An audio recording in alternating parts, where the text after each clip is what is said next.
ഒരു used laptop വാങ്ങിയാൽ നമുക്ക് കുറേ പണം ലാഭിക്കാൻ പറ്റും അല്ലേ? പക്ഷേ ഒന്ന് ശ്രദ്ധിച്ചില്ലെങ്കിൽ അതൊരു വലിയ തലവേദനയായി മാറാനും മതി. അപ്പോ ഒരു നല്ല യൂസ്ഡ് ലാപ്ടോപ്പ് ധൈര്യമായിട്ട് തിരഞ്ഞെടുക്കാൻ നമ്മൾ എന്തൊക്കെ കാര്യങ്ങളാണ് ശ്രദ്ധിക്കേണ്ടത്? നമുക്ക് നോക്കാം. യൂസ്ഡ് സാധനങ്ങൾ വാങ്ങുമ്പോൾ, പ്രത്യേകിച്ച് ലാപ്ടോപ്പൊക്കെ, നമ്മുടെ എല്ലാവരുടെയും മനസ്സിലൊരു പേടിയുണ്ടാകും. ഇത് നല്ലൊരു ഡീലായിരിക്കുമോ, അതോ പണി കിട്ടുമോ, പെട്ടെന്ന് കേടായി പോകുമോ? ഇതൊക്കെ സ്വാഭാവികമായ പേടികളാണ്. പക്ഷെ വിഷമിക്കണ്ട, ഈ കാര്യങ്ങളൊക്കെ കേട്ട് കഴിയുമ്പോൾ നിങ്ങൾക്ക് ധൈര്യമായി ഒരു നല്ല ഡീല് കണ്ടെത്താൻ സഹായിക്കുന്ന ഒരു അടിപൊളി ചെക്ക് ലിസ്റ്റ് കയ്യിലുണ്ടാവും. ഓക്കെ, അപ്പൊ നമുക്ക് തുടങ്ങാം. ആദ്യം തന്നെ ലാപ്ടോപ്പ് നേരിട്ട് കാണുന്നതിന് മുമ്പേ തന്നെ നമ്മൾ ചില കാര്യങ്ങൾ അറിഞ്ഞിരിക്കണം. ലാപ്ടോപ്പിന്റെ ഇന്റേണൽ സ്പെസിഫിക്കേഷൻസ്, അതായത് അതിന്റെ തലച്ചോറ് എങ്ങനെയാണെന്ന് നമുക്ക് ആദ്യം തന്നെ പരിശോധിക്കാം.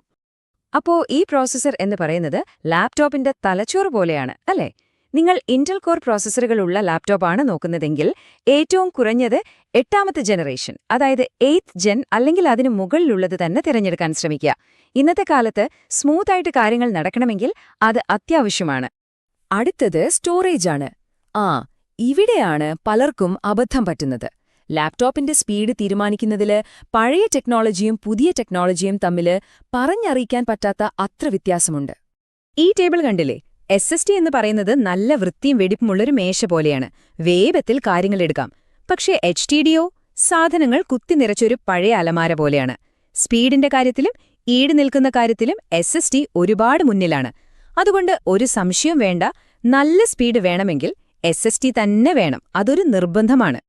ഓക്കെ, അപ്പൊ നമ്മൾ ഓൺലൈനിൽ നോക്കേണ്ട കാര്യങ്ങളൊക്കെ മനസ്സിലാക്കി. ഇനി ലാപ്ടോപ്പ് കയ്യിൽ കിട്ടുമ്പോൾ എന്തൊക്കെയാണ് ശ്രദ്ധിക്കേണ്ടത്? അതിനൊരു സിമ്പിൾ ചെക്ക് ലിസ്റ്റ് ഉണ്ട്. അപ്പോ ഇതാണ് നമ്മുടെ 5 പോയിന്റ് ചെക്ക് ലിസ്റ്റ്. റെഡിയല്ലേ?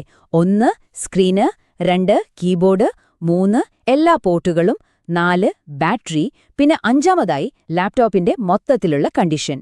ഇനി നമുക്കിത് ഓരോന്നായിട്ട് നോക്കാം. സ്ക്രീൻ നോക്കാൻ നിങ്ങൾ യൂട്യൂബിൽ പോയി ഒരു ഡെഡ് പിക്സൽ ടെസ്റ്റ് വീഡിയോ ഇട്ട് നോക്കണം. അതിൽ പല നിറങ്ങൾ കാണിക്കും. അപ്പോൾ സ്ക്രീനിൽ എവിടെയെങ്കിലും കറുത്ത കുത്തുകളോ ലൈറ്റിന് വ്യത്യാസമോ ഉണ്ടോ എന്ന് ശരിക്കും ശ്രദ്ധിക്കുക. കീബോർഡിന്റെ കാര്യം, ഒരു നോട്ട് പാഡ് തുറന്നിട്ട് എല്ലാ കീയും ഒന്നുപോലും വിടാതെ ടൈപ്പ് ചെയ്ത് വർക്ക് ചെയ്യുന്നുണ്ടോ എന്ന് ഉറപ്പുവരുത്തണം. അടുത്തത് പോർട്ടുകളാണ്.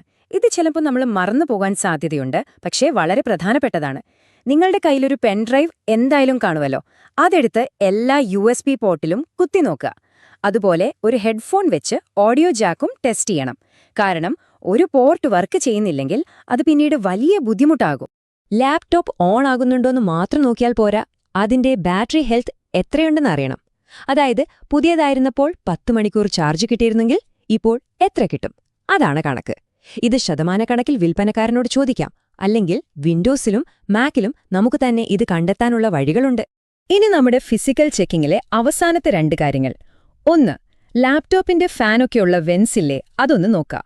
അവിടെ നിറയെ പൊടിയുണ്ടെങ്കിൽ ലാപ്ടോപ്പ് പെട്ടെന്ന് ഹീറ്റാകും. 2, ലാപ്ടോപ്പിന്റെ ബോഡിയിൽ എവിടെയെങ്കിലും വലിയ പൊട്ടലുണ്ടോ, സ്ക്രീൻ മടുക്കുന്ന ഹിഞ്ച് ലൂസാണോ എന്നൊക്കെയൊന്ന് സൂക്ഷിച്ച് പരിശോധിക്കണം. അപ്പോ ലാപ്ടോപ്പിന്റെ പുറമെയുള്ള കാര്യങ്ങളൊക്കെ നമ്മൾ നോക്കി. ഇനി നമ്മളെ ശരിക്കും സംരക്ഷിക്കുന്ന ചില കാര്യങ്ങളുണ്ട്. സോഫ്റ്റ്വെയർ, വാറന്റി, അതിനെപ്പറ്റി സംസാരിക്കാം. ലാപ്ടോപ്പിൽ ഒറിജിനൽ ഓപ്പറേറ്റിംഗ് സിസ്റ്റം തന്നെയാണോ ഇൻസ്റ്റാൾ ചെയ്തിരിക്കുന്നതെന്ന് ഉറപ്പാക്കണം. വ്യാജ സോഫ്റ്റ്വെയർ ആണെങ്കിൽ നിങ്ങളുടെ ഡേറ്റയൊന്നും സേഫായിരിക്കില്ല. വൈറസ് എളുപ്പം കയറും. അതുപോലെ വൈഫൈ, സൗണ്ട്, ക്യാമറയൊക്കെ ശരിയായി പ്രവർത്തിക്കാനുള്ള ഡ്രൈവറുകൾ അപ്ഡേറ്റഡ് ആണോ എന്നും ചോദിച്ചറിയുന്നത് നല്ലതാണ്. ഇനി നിങ്ങൾ ചോദിക്കേണ്ട ഏറ്റവും പ്രധാനപ്പെട്ട ചോദ്യം ഇതാണ്: ഇതിന് വാറന്റി ഉണ്ടോ? യൂസ്ഡ് ലാപ്ടോപ്പ് വാങ്ങുമ്പോൾ നമ്മുടെ ഏറ്റവും വലിയ സുരക്ഷ ഇതാണ്. ഒരു സെല്ലർ കുറഞ്ഞത് 1 മാസത്തെ വാറന്റിയെങ്കിലും തരുന്നുണ്ടെങ്കിൽ അതിന്റെ അർത്ഥം അവർ വിൽക്കുന്ന സാധനത്തിൽ അവർക്ക് നല്ല കോൺഫിഡൻസ് ഉണ്ട് എന്നാണ്. അത് നമുക്കൊരു വലിയ ഉറപ്പാണ്. കൊള്ളാം. അപ്പൊ നിങ്ങൾ നല്ലൊരു ലാപ്ടോപ്പ് വാങ്ങിയെന്ന് വെക്കാം. ഇനി അത് കുറേ കാലം നന്നായി ഉപയോഗിക്കണ്ടേ? അതിന് ചില പൊടിക്കൈകളുണ്ട്. വലിയ കാര്യങ്ങളൊന്നുമില്ല. ഇടയ്ക്കിടയ്ക്ക് സോഫ്റ്റ്വെയർ അപ്ഡേറ്റ് ചെയ്യുക, പിന്നെ ആ കൂളിംഗ് വെൻസൊക്കെ വൃത്തിയായി സൂക്ഷിക്കുക. ബാറ്ററിയുടെ കാര്യത്തിൽ എപ്പോഴും 100% ചാർജിൽ കുത്തിയിടുന്നത് അതിന്റെ ലൈഫിനത്ര നല്ലതല്ല.